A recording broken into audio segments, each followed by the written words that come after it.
നിങ്ങൾക്കൊരു ബുക്കിംഗ് വരുമ്പം എങ്ങനെയാണ് ബുക്കിംഗ് വരുന്നത്? നിങ്ങൾക്ക് എന്തൊക്കെ ഡീറ്റെയിൽസ് ബുക്കിംഗ് വരുമ്പോൾ അറിയാൻ പറ്റും?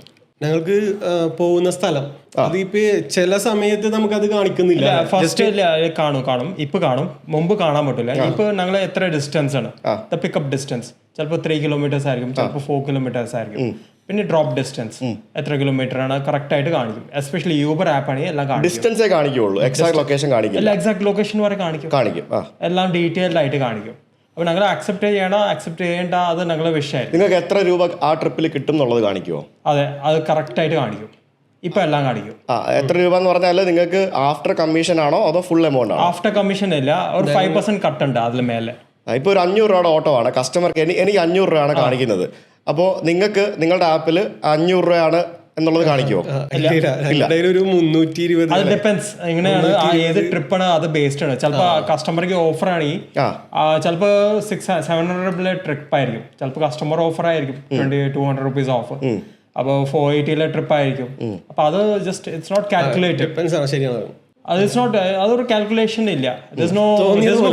തോന്നിയതുപോലെ അവൻ പറയും ഇത്ര രൂപ തരും എന്നുള്ളത് പറയും. കസ്റ്റമറുടെ റേറ്റ് ഒരു ഫിക്സ് ഇല്ല, പക്ഷെ ഞങ്ങളെ റേറ്റ് ചിലപ്പോൾ ഫിക്സ് ആയിരിക്കും. ചിലപ്പോൾ കസ്റ്റമർ റേറ്റ് 500 ആയിരിക്കും, ഞങ്ങളെ 250 കിട്ടുള്ളൂ. ചിലപ്പോൾ കസ്റ്റമറിലെ റേറ്റ് 350 ആയിരിക്കും, ഞങ്ങളെ 250 മാത്രം കിട്ടുന്നുള്ളൂ. ചിലപ്പോൾ കസ്റ്റമറിലെ റേറ്റ് 240 ആയിരിക്കും, ഞങ്ങളെ ചിലപ്പോൾ 250 കിട്ടും. ഇപ്പൊ നമുക്ക് 250 കാണിച്ചാലും അത് ചിലപ്പോൾ ഡ്രോപ്പ് ചെയ്ത് കഴിയുമ്പോൾ 230 ആയിട്ടുണ്ട്. അതെ, അത് 5% കട്ട് ഉണ്ട്. പിന്നീട് അതെന്താ കട്ട് വരുന്നത്? 5% ടാക്സ് ആണ്. അതായത് നിങ്ങളുടെ TDS അവർ കട്ട് ചെയ്യുന്ന അതിൽ നിന്ന് കട്ട് ചെയ്യും. TDS ഇല്ല, GST ആണ് കട്ട് ചെയ്യണം. TDSB ഉണ്ട്. അതായത് നിങ്ങളുടെ ഇൻകം ടാക്സിന്റെ TDS അല്ലേ കട്ട് ചെയ്യുന്നത്? അതാണ് സംഭവം. ഓക്കെ, ഇത് TDS തന്നെ എനിക്ക് ഞങ്ങളുടെ ടാക്സ്, ഞങ്ങളെ ഈ ഫീൽഡിലെ TDS എന്തെങ്കിലും കട്ട് ചെയ്യണ ഒരു ഐഡിയ ഇല്ല. അതിപ്പോ ആ TDS കട്ട് ചെയ്യുന്നത് നിങ്ങൾക്ക് ക്ലെയിം ചെയ്തെടുക്കാമല്ലോ, ഇൻകം ടാക്സ് ഫയൽ ചെയ്യണം. I can claim it, he can claim it, but an ordinary taxi driver, he may have a difficulty claiming it. ശരിയാണ്, പക്ഷെ ഞാൻ ചോദിക്കുന്നത് അതാണ് പല ആൾക്കാരും എതിർക്കുന്നതെന്നാണ് എനിക്ക് മനസ്സിലായ ഒരു കാര്യം. ഫോർ എക്സാമ്പിൾ, ഇപ്പോൾ നമ്മുടെ ഇപ്പോഴത്തെ ലീഗൽ, അതായത് എനിക്ക് തോന്നുന്നു എത്ര ലക്ഷം രൂപ വരെയാണ് ഇൻകം ടാക്സ് വേണ്ടാത്തത്? ഇപ്പോഴത്തെ ലേറ്റസ്റ്റ് അപ് ടു 4 lakhs നില്ലാണ്.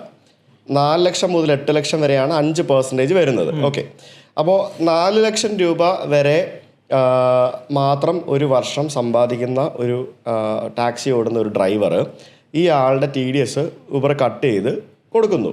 അപ്പോൾ ഈ ആൾ എല്ലാ വർഷവും ഇൻകം ടാക്സ് ഫയൽ ചെയ്യണം. ഫയൽ ചെയ്ത് കഴിഞ്ഞിട്ട് ഇയാൾക്ക് ഈ TDS കട്ട് ചെയ്തത് കംപ്ലീറ്റ് റീഫണ്ട് ആയിട്ട് കിട്ടും. അയാൾക്ക് ഓൾറെഡി യൂബർ കട്ട് ചെയ്ത TCS കംപ്ലീറ്റ് റീഫണ്ട് ആയിട്ട് കിട്ടും.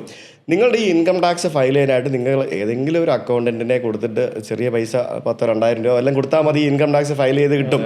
ഇത് വലിയ കാര്യമുള്ള കാര്യമല്ല. ഒരു ഇൻകം ടാക്സ് ഫയൽ ചെയ്ത് കഴിഞ്ഞാൽ നിങ്ങൾക്ക് കിട്ടാൻ പോകുന്ന ബെനിഫിറ്റ്, നിങ്ങൾക്ക് ഇപ്പം നിങ്ങൾ ഒരു വർഷം ആകെ 3 ലക്ഷം രൂപയെ നിങ്ങൾ ഓടിയിട്ടുള്ളൂ, അല്ലെങ്കിൽ 4 ലക്ഷം രൂപ ഓടിയിട്ടുള്ളൂ. ഇനി പോയിട്ട് നിങ്ങൾ 8 ലക്ഷം രൂപ ഓടിയാലും നിങ്ങളുടെ ചിലവുകൾ, നിങ്ങളുടെ എക്സ്പെൻസുകൾ ഇതെല്ലാം കൂടെ കാണിച്ചിട്ട് നിങ്ങൾ 10 ലക്ഷം ഓടിയാൽ പോലും ഇതൊന്നും ടാക്സബിൾ ആവാത്ത രീതിയിൽ, ഒരു പൈസ പോലും ടാക്സ് അടയ്ക്കാത്ത രീതിയിൽ നിങ്ങളുടെ അക്കൗണ്ടിന് നിങ്ങൾക്ക് റെഡിയാക്കി തരും. ഇനി നിങ്ങൾ ഒരു 2 ലക്ഷം രൂപയാണ് വരുമാനമെങ്കിൽ പോലും അത് ഡിക്ലെയർ ചെയ്ത് മുന്നോട്ട് പോയി കഴിഞ്ഞാൽ, നിങ്ങൾക്ക് നാളെ ഒരു ലോൺ വേണമെന്നുണ്ടെങ്കിൽ, ബാങ്കിൽ പോയി കഴിഞ്ഞാൽ ഒരു വണ്ടി എടുക്കണമെങ്കിൽ, ഒരു ലോൺ വേണമെങ്കിൽ പെട്ടെന്ന് നിങ്ങൾക്ക് വണ്ടികൾക്ക് ലോൺ അപ്രൂവ് ആയി കിട്ടും. നാളെ ഒരു ബുദ്ധിമുട്ട് വന്നു കഴിഞ്ഞാൽ എന്തെങ്കിലും കാര്യത്തിന് ഈ ഇൻകം ടാക്സ് ഫയൽ ചെയ്യുന്നതുകൊണ്ട് നിങ്ങൾക്ക് കിട്ടും. ഇൻകം ടാക്സ് ഫയൽ ചെയ്യുന്നതും ടാക്സ് അടയ്ക്കുന്നതും തമ്മിൽ വ്യത്യാസമുള്ള കാര്യമാണ് അല്ലേ?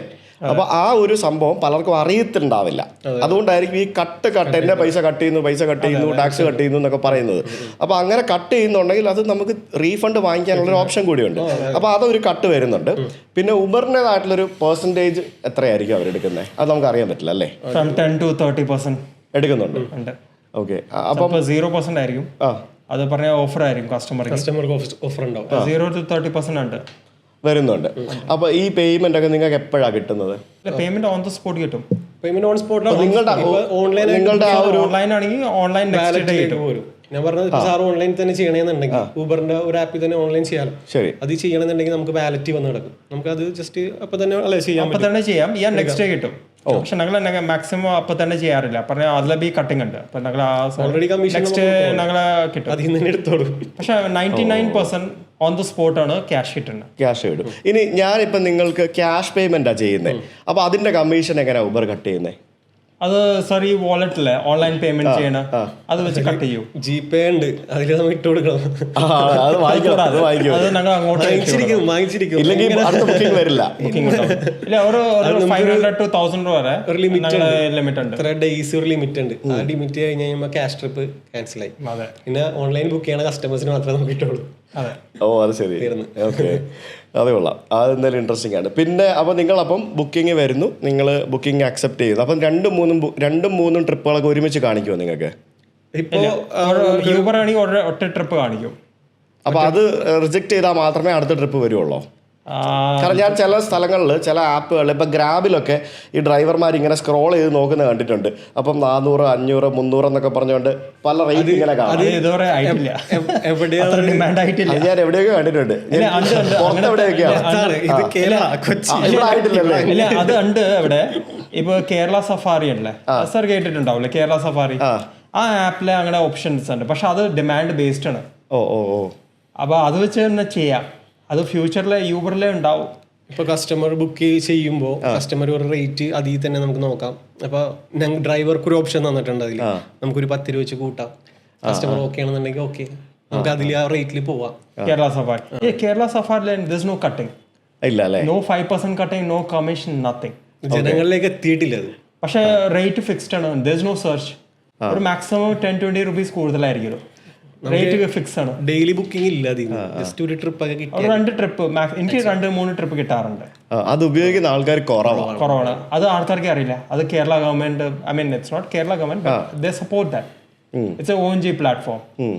അപ്പോൾ അത് നല്ലൊരു ആപ്പാ. കമ്പാരിറ്റീവ്ലി യൂബർ, ഓല ആയിട്ട് നല്ലൊരു ആപ്പാ. ഒരു ഫിക്സ്ഡ് റേറ്റ് ആണ്. ഞങ്ങളെ ആസ് എ ഡ്രൈവർ ഞങ്ങളേക്ക് നല്ല കംഫർട്ടബിൾ ആണ്.